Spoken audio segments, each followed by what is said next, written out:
Hey everyone, welcome back to our channel. Today I'm going to show you how to link Instagram on your WIX website. Let's get started. First of all, log into your WIX account and open your website in the WIX editor. On the left hand side, click add or plus icon, then scroll down and select embed and social. Then scroll down and select social bars.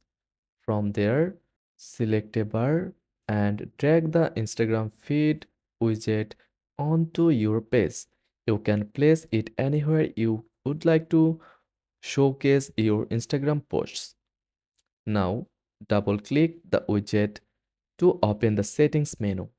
Select Instagram, click connect Instagram account and paste your Instagram profile link, and that's it. Your Instagram feed is now live on your WIX website, making it easy for visitors to see your latest posts.